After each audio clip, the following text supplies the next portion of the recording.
Hello, dear listener. This is episode 26 of the Six Star Business Podcast. I'm one of your two co-hosts, Pete Daly-Dixon, and the other co-host is with me, and she is... Aveline Clark. I won't tell you my middle name, though. Maybe we can have a listener poll. That's right. Have a guess. My initial is B. So, yes, I have the initials A, B, C. Oh, that's very cool. Yes. How are you? How was your weekend? Oh, way too busy. I want to rewind and I want to take out a couple of things. But one of the nice things, I had a couple of birthdays. One of them was, that's really nice. We had a bit of fun and a lot of sport, kids sport, and I got out on the board again. So it was a great weekend. Nice. I didn't have any sport, but I had lots of sweating, which often goes with sport. My wife and I are coming very close to the end of the renovation of Miss Daisy caravan, and we were laying lino floor inside a sweltering hot caravan on the hottest day of the year so far recorded. So we needed our heads examined, but anyway, it's all good, and it brought us to where we are here on Monday morning, my time, recording the intro that's going out tomorrow. Who have we got with us on this episode, Aveline? This is an exciting one. We have Anthony Wood and Jamo Borthwick. What an exciting episode this. I just love these guys. It was so interesting hearing about, their backgrounds and their thinking, engineering background and processes and all of that, but at their heart, that what they brought was such a high level of energy, and just got us really thinking about the way we communicate and manage people. I say doubly interesting. What was really interesting for me is that on the one hand, they couldn't be two different business owners. You've got, like you say, an engineer that now engineers businesses. He's an EOS practitioner. He works with business owners to make their business more effective. On the other hand, we've got someone who has just spent his life on the water, on the ocean. Jamo, runs a surf school, is involved in charities in India and water-based stuff. And yet, when you look at business through the lens of Six Star, it was just incredible how much connected and joined and resonated, and it was a brilliant conversation.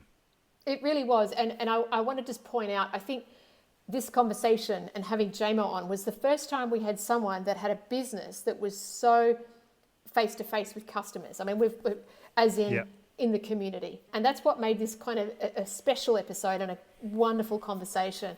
And I know our listeners are going to get a lot out of it. Shall we leave them to it? Let's go. Enjoy. We'll see you on the other side. I actually wore my t-shirt today, and obviously, so, and I'm not sure if it comes through, but it's one day or day one, you decide.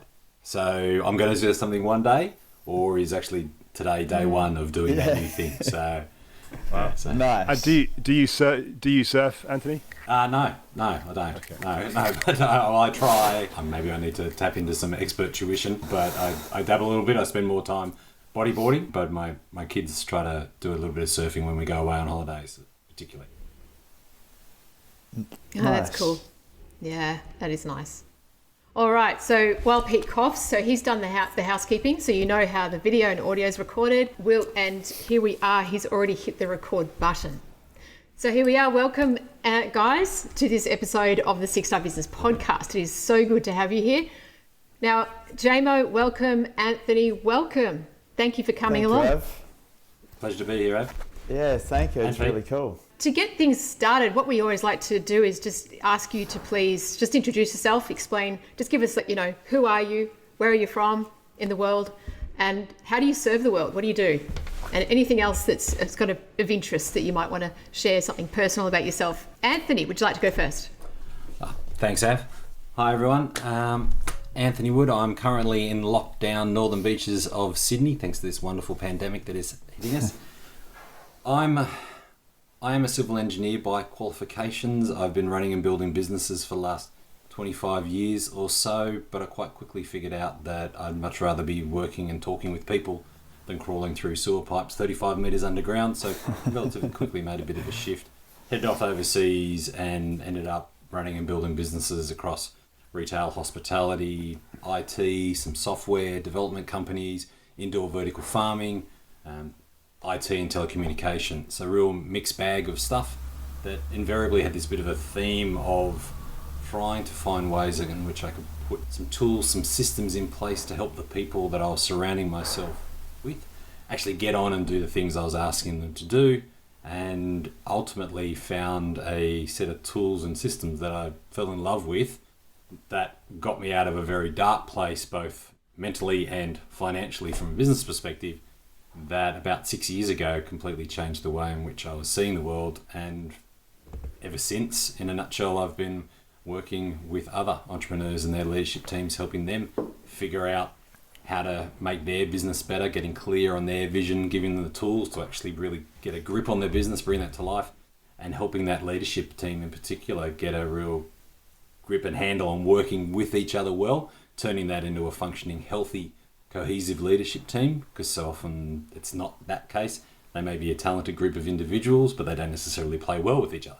So helping them make that shift so that they are setting the tone for culture, for the way in which people communicate, interact across the entire organisation.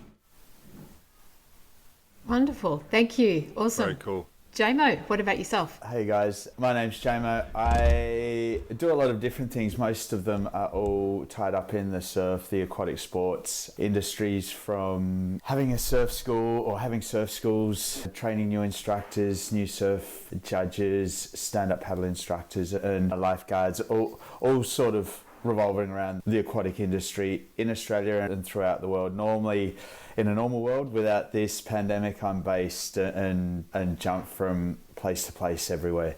So I don't really normally have a solid base, but probably the place I'd spend most of my time would be India. But yeah, with this pandemic at the moment, I got caught working in another country and the doors closed in India and I had to go to Australia, and that's where I've been. It's very strange being in a Western country and being in one place for an extended time. So yeah, I will apologise to the listener that I have a cold, and I will do my best to edit out my coughs, but if any slip through, then I do apologise. Yeah, really interesting backgrounds, and we've never had someone surf school business owner on the podcast before, and I'm sure it'll be a fascinating insight into because you're so engaged with consumers, it's real people. And I know from talking to Av about her experience of learning to surf, in people in they're putting themselves out there, they're being vulnerable, they're learning something. So it'd be really interesting to explore Six Star Business from that perspective. And just on that, appreciate you guys introducing yourselves. How we like to get the ball rolling with the conversation is just to ask you what grabbed your attention, I guess, for want of a better term, and held your interest long enough to show up here for an hour to chat about Six Star Business. So what was it, Anthony, about the concept, the idea of Six Star Business that led you to want to get involved in the conversation? Well, there was two things. First off, just love the principle of, okay, so 5-star had been the benchmark, had been the ceiling. But why does it need to be that way? Why have we arbitrarily just settled on 5? A little bit of different thinking means that straight away it's 6-star as possible, and potentially even more. So I love that principle of being open to different ways of looking at things. Secondly, I spend my days helping business owners and their leadership teams get strong on the 6 key components of a business. And as soon as I started to learn a little bit more about this principle of 6-star business, I thought, wow, is this a pure coincidence? But getting clarity on vision, surrounding yourself with great people, distilling the business down so you've got a handle on the data, tackling your issues, putting them to bed once and for all, getting systematic and consistent with the processes in the business so you're providing an exceptional experience for your clients, for your business partners and suppliers, and for your staff, as well as ultimately bringing your vision down on the ground, executing on it, getting that traction and delivering on the things you say you're going to do. So each of those 6 components make up every business, and how well you're doing those things ultimately determine how successful you are. And I just love synergy or synchronicity between this principle of a 6-star business and doing those 6 components really well. Excellent. It'd be cool to dig into those 6 components during the conversation. Jamo, what about you? Do you reflect on the idea of 6-star? I, I suppose I've been pretty busy, so I haven't really thought through what's drawn me to it, other than I'm always interested to talk to other people about different ideas, and especially looking at whether it's for myself or other people, just always learning new things and listening to different people's ideas and thoughts, and just trying to meld them into my thought processes on what I do and how I do things, and hopefully learning new things that I can be sharing with others to help them along their way with the different things that I do. So yeah, it's a really cool concept. It's a really interesting concept, and I think there's nothing better than when you're at a business or you're at a service or you're doing something and you walk away and go, wow, that was good. That I was really impressed with how they did that, or how they did that, or whatever. That's really cool. So it's really nice to be here to talk through some different ideas and learn from you guys. What you said then, Jamo, about, it's really cool when you have an experience and then you come away and you go, wow, that was really good. What is it that you think makes you trigger that? Is it expectations being met? Is it a feeling that you have? What is it that really makes it stand out?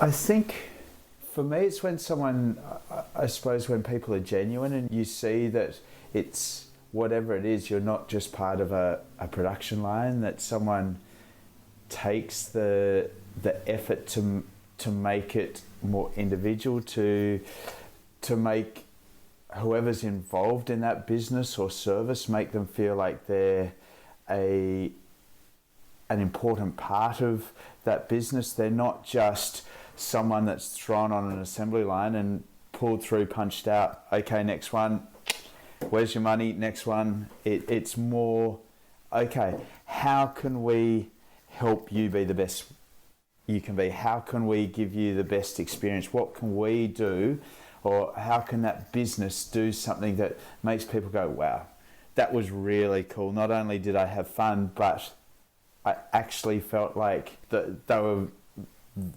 invested in me to enjoy or to succeed, or just to have the best time or be the best they can be out of things. So that's what I find very special. Yeah, and I'd love to get a little bit of understanding of you run businesses in an environment that you can't control. You can't control what the wave's going to be like. You can't say where the wind's going to be and all that sort of stuff. So Yeah. How do you go about creating that type of experience for people, for your clients and for your staff, so they keep coming back to continue to provide an experience for your clients in a way that almost makes the environment in which you're working in irrelevant? For me, it's about the engagement. It's about the energy that you put in. I'm very lucky, and not only do I have my own surf schools in different places, but I also have a number of years gone around the world training new instructors. So it's really cool to work with people on the front line when you're teaching them themselves, or when you're taking a step back and teaching the people that are then going to be teaching in the water or whatever. And it's about just, for me, it's about having that energy in the water, getting that connection, getting that engagement, and just making everyone feel like they're important. And no matter how good or how bad they're doing, or how successful they're being, or how, if they're having a harder time, it's about stepping back and putting yourself in their shoes and understanding if they're not doing it well, if they're not making it, if they're not being successful in standing up or whatever, understanding that they're not trying to get it wrong. They're not trying to make mistakes. They're not trying to fail. They're not doing it to try and frustrate us as an instructor or their coach or something. And I tell my instructors that work for me and the ones that I train in, we should see that as a challenge on, if they're not doing it right, there's something stopping that. Is it the technique that they can't do? Is it something they don't understand? Is there something that we haven't explained properly, or we've used words that they haven't understood, or have they got jumbled in things? And I try to make it, for me, but also for the people the instructors that work with me or that I'm training, make it a challenge for them to go, okay, if someone's not getting it, what can you do differently to make that person successful? How can you get inside their head, remembering that they're not trying to get it wrong? What can you do to get inside their head to help them be successful? And so that's a really big challenge for a lot of people. As well as that, in engagement, Av knows, because Av's done a couple of sessions with me. She's also been not far from me when she's been in another lesson with my other instructors, and I've been nearby doing other lessons. I get in the water and I don't stop talking, whistling or hollering or making a lot of noise to engage people and keep that excitement and vibe going, because once that happens, it makes everything so much easier. What's really interesting to me is that, Anthony, it'd be interesting to hear your perspective on this, is that that kind of really personal, intimate engagement between a surf instructor and their client is fairly unusual. It's not usual in business to be so closely, intimately involved with your client, somebody that's paying you money for your services, in the delivery of your service. So in that way, I can see that it's potentially easier in a way to deliver a 6-hour experience as a surf school instructor because you have got that engagement, provided you focus on that engagement. What do you think other businesses can learn from that, Anthony? Well, it's the principles of having your staff, your team, really excited about working in the business, providing the product that they are providing, whether it's cranking out widgets in a manufacturing environment, it could be providing consulting services, and it could be anything in between. Finding people that are interested and excited about doing that thing that the business does comes back to values alignment, core values. It's a consulting term that's been done to death over the last decades, but it's really important that you find the right people, being clear on who you are as a business. What are the behaviors and characteristics that really shine through? And if you're trying to bring people in that don't resonate with that sort of stuff, it's going to be really hard work all the time. But when you're surrounding yourself with people that feel and believe in the same things, that begins to build a bit of energy that does ultimately have the potential to become self-sustaining, and that then flows through. Because when people are excited about coming to work, they do put in the extra effort, they care, they're present, and they want to make sure that the things that they are being asked to do, they're doing to their best possible ability. And then that shines through into the experience that the clients are receiving, other staff members are receiving from them if they're handing over different things through the course of the day-to-day work. So it's about creating a better experience for everyone that person and those teams. And Pete, I don't know whether I fully agree with your comment about, or your thought that having that face-to-face can make it easier to do that. Because it doesn't come out naturally to a lot of people. It's hard work. I know at the end of, whether I've been in the water teaching all day or I've been in front of a class just talking all day, I can walk away absolutely wrecked, because the energy, the soul that you put into it just drains you. And then I can look at other instructors or other people doing similar thing, and they can walk away and have not fatigued at all, because they haven't given that extra bit, they haven't gone that extra mile. And it maybe can be a little bit easier when you're faced to be successful, but also on the other hand, it can be a massive flop as well. If you're there and you're not engaged and you're not excited and you're not showing that passion, it can very easily go pear-shaped and go the other way. And I think exactly like Anthony said, is that this same mentality is a critical thing for anybody, I believe, that wants to be successful, whether it's face-to-face, whether it's over the phone, whether it's a long period that you're in front of someone, whether it's just someone ordering their coffee, whether it's them going to sit down in a restaurant. I know straight away when I walk away from someone, if someone's just looked at me and they've gone, yep, what do you want? Yep, $10, yep.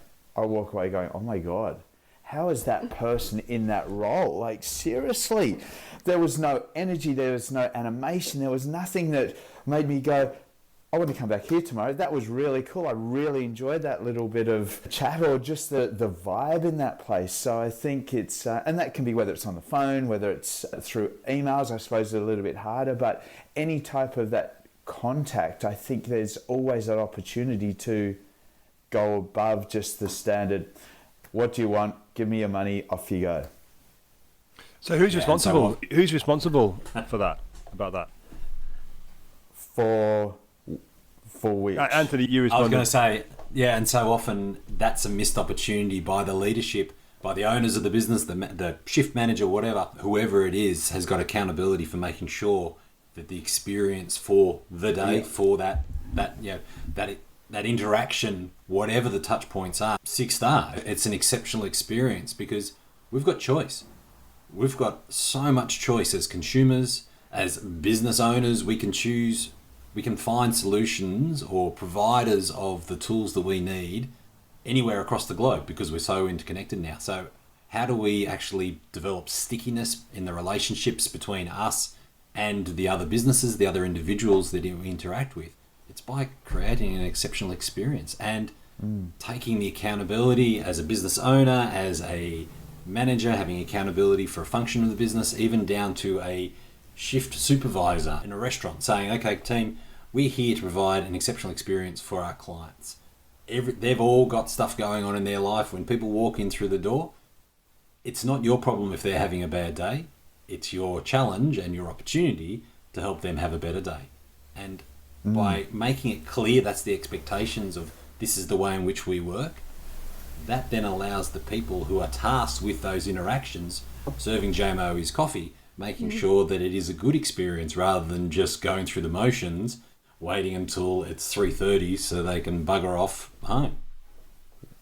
Yeah, and definitely I think that comes from the top down. There has to be that entrenched mentality of how the business wants to portray itself, how it wants to put on its face to the rest of the world, what sort of facade it puts on, and what sort of mentality and ethos it has growing inside that business. And it's not that structure and framework, but the person that's running it has to also exude that as well. So when they turn up, whether they're having a bad day, whether their staff's having a bad day, you've got to forget about that and focus on building everybody up to get that atmosphere, to get that vibe. So then it becomes infectious and it becomes contagious. And then everybody that comes through, it gets caught up in that as well. And if you do it well, everyone should be caught up, hopefully, in a good, fun, energetic, happy, exciting vibe. But if it's done badly, then you can walk away going, oh my God, what was that hellhole I've just walked out of? Like, it was dark, it was depressing, there was nothing happening, there was nothing going on there, where it's a challenge for all levels to push that happiness, that drive, that energy, that excitement. Yeah, and finding a way to make sure that it's not just a plastered on smile, so it's fake. That's almost worse than having nothing at all. Absolutely, yeah, absolutely, yeah. And some people just aren't suited to some jobs. Some people aren't suited to some positions, and it's not being nasty to people or doing the wrong thing by people. It's just some people are good at some things, some people are good at other things, and it's finding that niche where they're good so they can shine and be the best they can be. And if they're not enjoying what they're doing, you're not going to be the best you can be. Yeah, it really is about getting the right people in the right seat. You know, Jim Collins talked about that in Good to Great, but it's about this principle of working out who you are as a business, finding people that are the same values fit as you, then making sure that they're actually doing the right in the business. There's all the cartoons that you see around. No one gives a fish a hard time about not being able to climb a tree, but it's making sure that we've got the people in the business that are actually able to do the things we're expecting them to do. Customer service, accounting, whatever it is, it's making sure they've got the attributes of being one of us, and then they've got the skills to actually do the things that we're asking them to do. I just want to interject and just reflect on what's been said here. Anthony, you're an engineer, right? By trade. Sorry to bring that up. It means that at your core, you're trained with that engineering mindset, which is process, steps, systems. You set up and run a tech company, which is still part of your work, your life. And then, Jamo, you're an instructor. You've created a company and you're an instructor. You do the train the trainer. So there's a process, there's a system, there's steps. So both of you have this in common. And what I'm hearing you talk about, though, is not that. I haven't really heard you talk about that, you perfect the process and then suddenly you deliver an amazing experience. What you've been talking about is energy, care, and passion. Absolutely. For me, that's the biggest word. Passion is the biggest thing. And I'm sure Anthony's exactly the same. He's got structures, he's got processes, he's got SOPs and NOPs and everything. And we've got at the Surf School, I've got videos on different sections of lessons for our instructors to look at. But that's an addition to that, building that mentality of engagement and incitement and passion and doing what we're doing. What's an That's NOP? where it comes from. I've not heard about. Normal operating procedure, standard operating procedure. Yeah, sorry, NOP, SOP, very similar. Similar. Yeah. Okay, got it. Okay. Got it. Sorry. For me, all the tools and systems are just there to give the people a platform upon which they can stand. You can have a fantastic process, a rock solid system from go to woe, but if you've just got someone going through the motions, that's going to be an efficient experience, but it's probably not going to be all that memorable. But when you bring in the people with passion that know what to do and have got the tools there to be able to pull from their toolbox to be able to say, okay, this is going to help with this situation, we're at this part of the lesson, this is what I've got to do, they then bring themselves into that over the top, and that then creates the phenomenal experience that people rave about.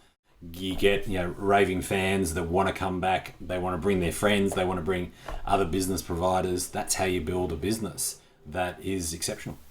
Yeah, and I think that also comes down to confidence, and that confidence is something that's so critical in everybody, whether it's a staff member, whether it's the people, or in a business like surf schools that I do, it's the confidence that we can build in the people that we're training and the people that we're teaching, but it's also in the staff that we're working with. If we can build them with confidence and make them aware of what they're doing really well as tell them what they could what they can be doing differently to be doing better, but focusing on not what they're doing wrong, not the negatives, but the positives of what they're doing well, plus helping them work on things that will help them do better. That's a very big mindset change, I think. I don't let any of my instructors, and when I'm training new instructors, I really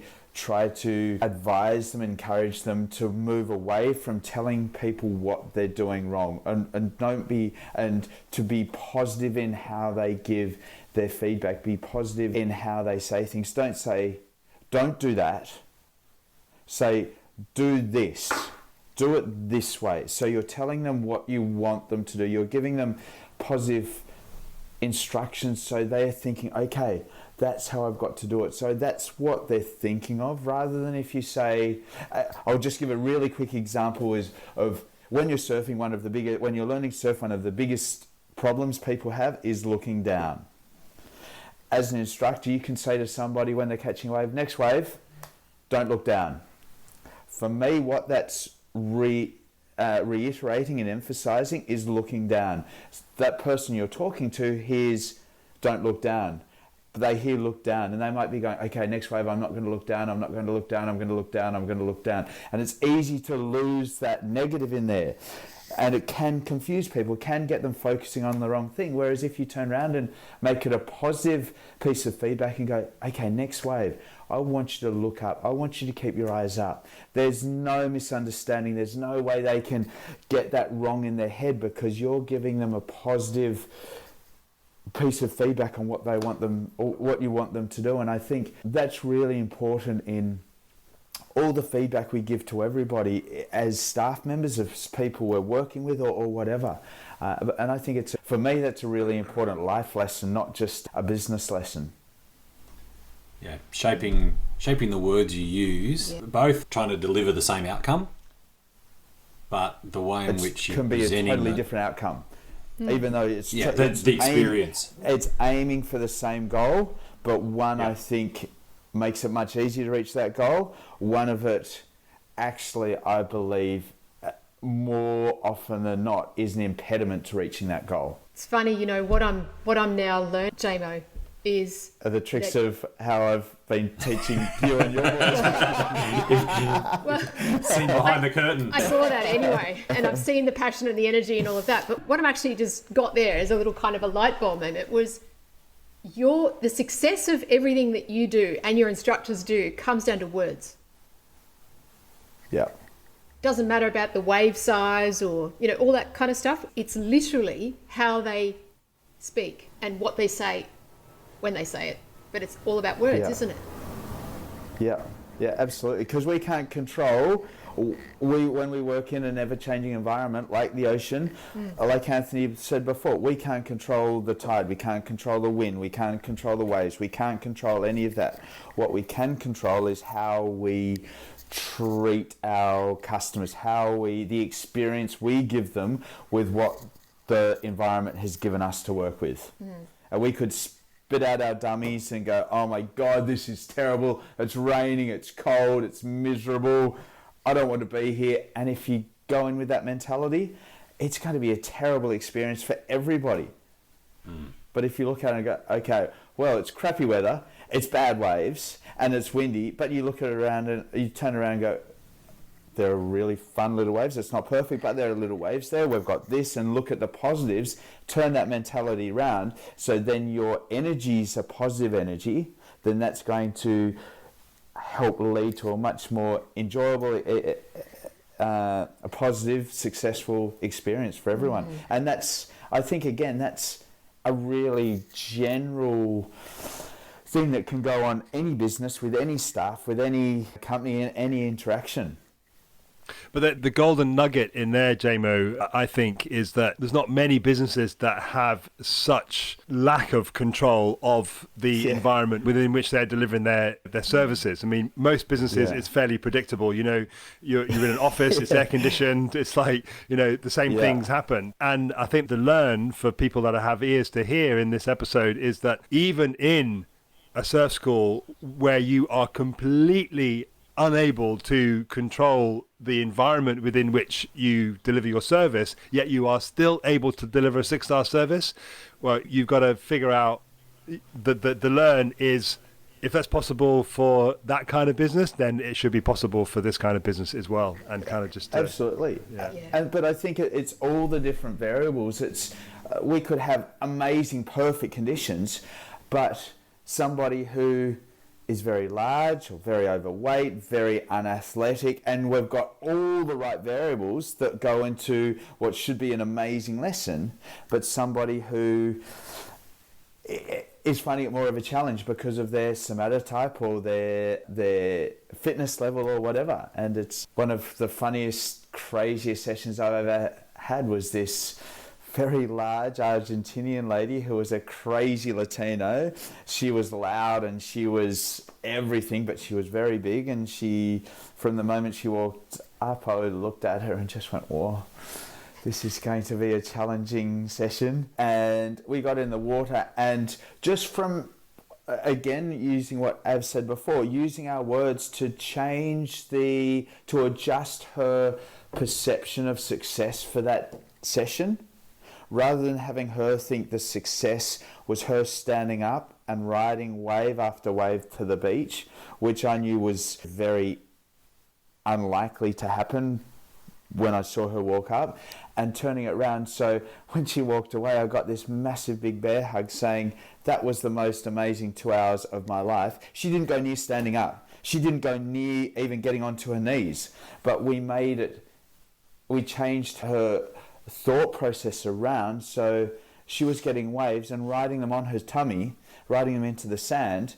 so just really bodyboarding on a surfboard, but gave her such a good time that she was over the moon. And I think that's also something that's important for businesses as well, is and anybody, that sometimes you do have to adjust people's goals and what they're trying to achieve if that's not a realistic set of goals for that lesson or for that period or for whatever it is, and adjusting them so they can walk away feeling like they've been successful.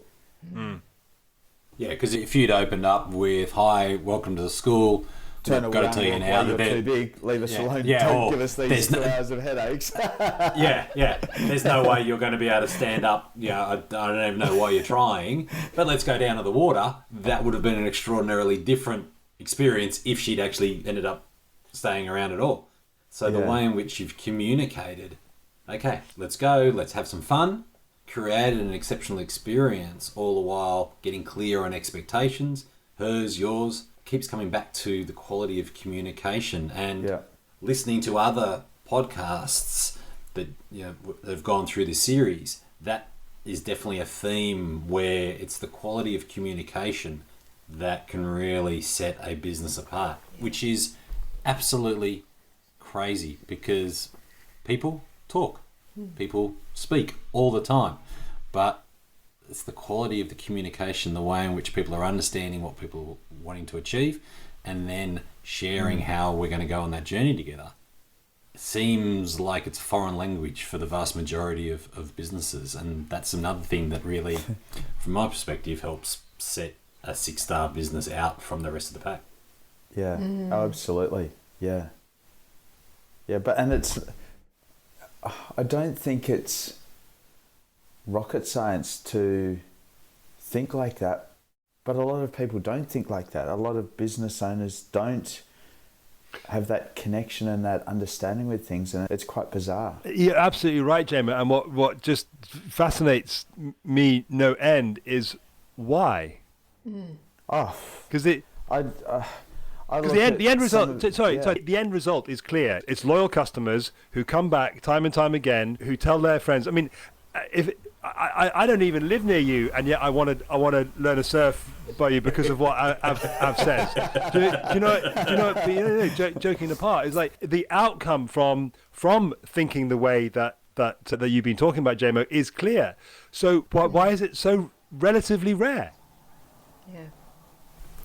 I don't know whether it's laziness from people just not wanting to push themselves to be the best they can be. I don't know whether it's I don't know. I don't know.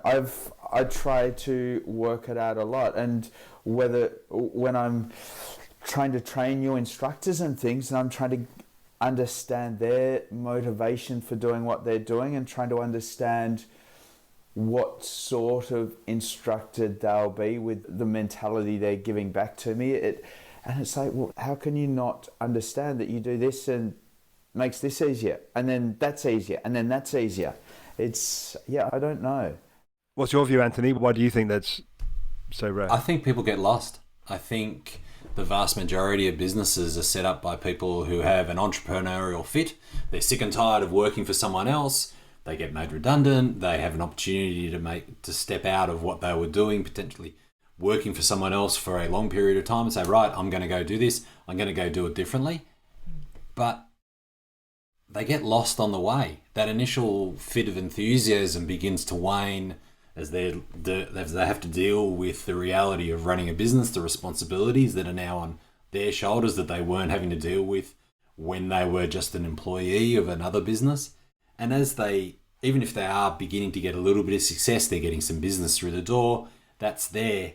It continues to be just a job for them, where there isn't necessarily that emotional investment in the experience. They want to get the money in because they've got a mortgage.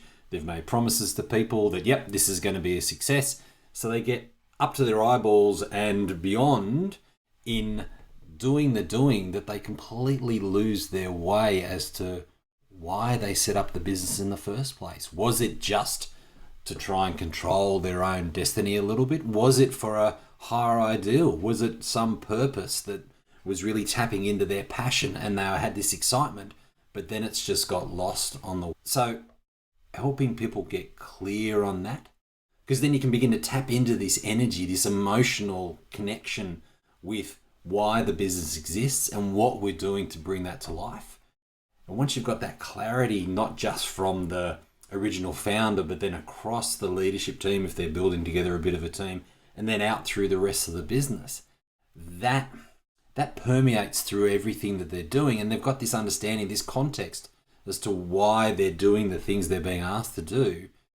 And when they know that they're part of something that is above and beyond just doing this checklist of activities, that begins to tap into the human side, the emotion, and people will go above and beyond with that. And it's just, it all comes back to, like we talked about quality of service before, the top, the core of the business, the founder, the founders, and do they know why they're actually still in business? Or has it just got totally lost in the weeds? What you're speaking to there, Anthony, I believe is purpose. As in, they haven't tapped into their purpose, because purpose is that thing that's outside of you. It's not inside of you. So it's about, how do I impact people or something greater than myself?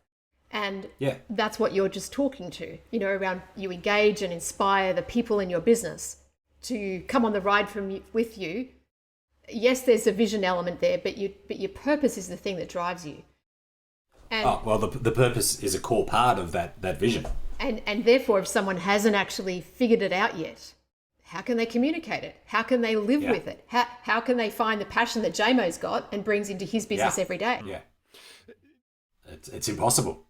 Yeah, I mean, but there is some stuff in what, Anthony, you were talking about there that actually feeds into something I want to ask Jamo, is that you said, Jamo, at the beginning that most of the time you are not in Australia, you are not in the place where your instructors in your surf schools are delivering, and yet I suspect they are still delivering a 6-star experience to your customers. How have you managed to achieve that even when you as the owner of the business aren't around, that the same quality, the same kind of 6-star experiences are still being delivered?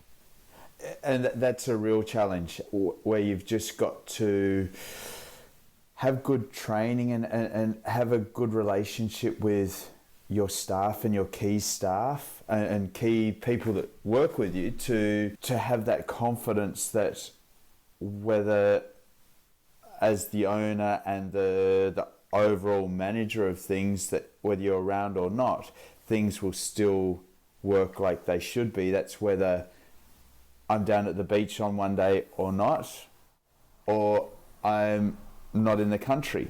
And it's my surf schools and operations in other parts of the world. It's the same thing. I've been locked in Australia now since March last year, so 16 months or something. And it's really hard trying to make sure that things are running elsewhere when I've got no chance of being able to be over there. And it's a big challenge, but I think it's being able to set up the processes to make it as easy as possible for everybody, so they know that this happens and this happens, so it's easy for them to do it. It's not something that they have to be trying to work out, how do we do that, or how do we do this, or if that happens, what do we do? It's having that structure and those processes in place to facilitate everything running smoothly, and then making sure that ethos is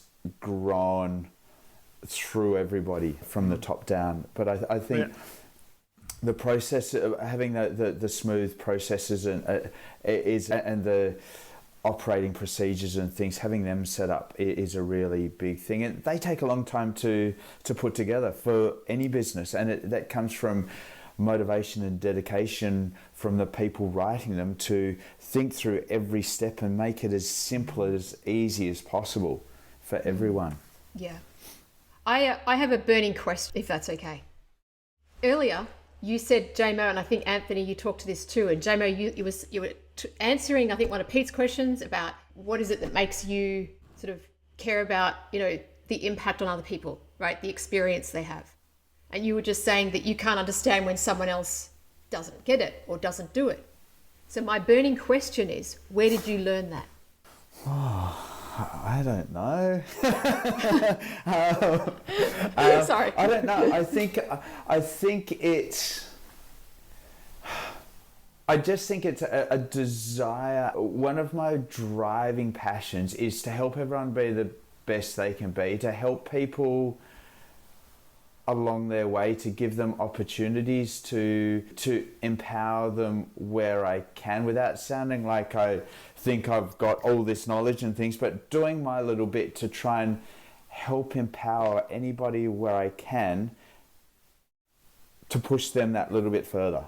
Whether it's someone that's a friend of mine that I'm helping, whether it's someone that I'm teaching for their future professional direction, whether it's someone that's just coming to do lessons or programs with me. And I think even though, yes, when I'm teaching people to surf, yes, I'm teaching them to surf, but also I'd like to think I'm trying to give them the confidence and the knowledge within themselves that this is part of life. This is that what we're doing in the surf lesson is something you can take to everything that challenges you in life. And I think that's a burning drive and passion within what I do. About the stuff I do in India and the community programs that I run there to try and help, especially kids that are in poverty-stricken areas, give them skills and knowledge and confidence to empower them to have a better future for them. And so to sit back and now I see some of those original little groms working with us in our surf school, working with other surf schools, doing other things, knowing that when they're aged 15, 16, 17, now they're earning more than their parent, just in 1 week, that their parents are earning after 4 weeks of 7 days a week, 12 hours a day. And that's to sit back and go, wow, that's really nice. That's a nice achievement for us as a group to be able to provide them. And that helps drive and fuel that passion. So I don't think I learnt it. I just think I don't know. I've talked a lot about something that was probably a very simple question. Still, I haven't given you an answer. I've drilled again. Anthony, what do you think is more corporate, if you like, in inverted commas, businesses can learn from what Jamo was just sharing there? Well, it's like I've touched on before. It's about clarity of purpose, why we exist as a business. And a lot of the time when I talk with business owners about that specific subject, the immediate response is, that's just airy-fairy. Let's talk about what's happening from the EBITDA and financial results. It's like, hang on. That stuff will happen when we're clear on why we exist as a business and how we're bringing that to life.